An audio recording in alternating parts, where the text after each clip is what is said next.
कोणकोणते मोठे नेते प्रवेश करण्याची शक्यता किंवा काय?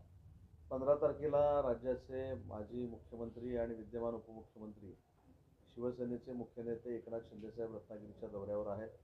आज त्याच्या नियोजनासाठी आम्ही कार्यकारिणीची बैठक लावली.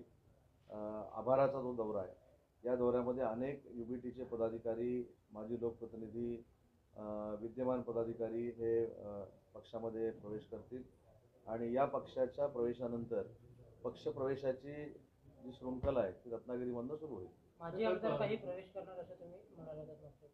आता माजी आमदार प्रवेश करणार की नाही मला माहीत नाही, परंतु काल माजी आमदार सुभाषजी बने आणि माजी आमदार गणपतराव कदम यांनी काशीनाथ घाणेकर सभागृहामध्ये माननीय एकनाथ शिंदेसाहेबांची भेट घेतलेली आहे आणि मला असं वाटतं की शिंदेसाहेबांची त्यांच्यावर जी काही चर्चा झाली ती सकारात्मक झालेली आहे. त्याच्यामुळं ते नक्की UBT सोडून माननीय एकनाथ शिंदेसाहेबांचं नेतृत्व स्वीकारतील असं मानायला हरकत नाही. तर एकीकडे आपल्याकडे पक्षाचं झालं तर दुसरीकडे काल उद्धवराजांनी आव्हान केलं खासदार फोडून दाखवा हिंमत असेल तर. आम्ही कुठं फोडून दाखवतो असं म्हटलं. आम्ही कोणालाच फोडत नाही, आम्ही कोणालाच आग्रह करत नाही.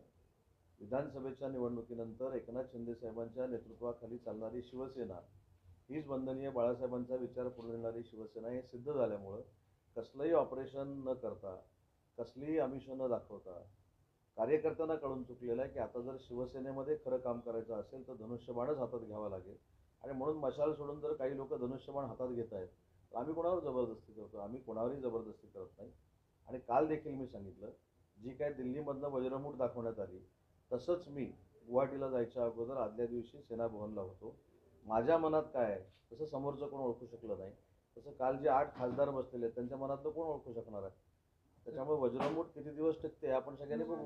तर आप आणि काँग्रेस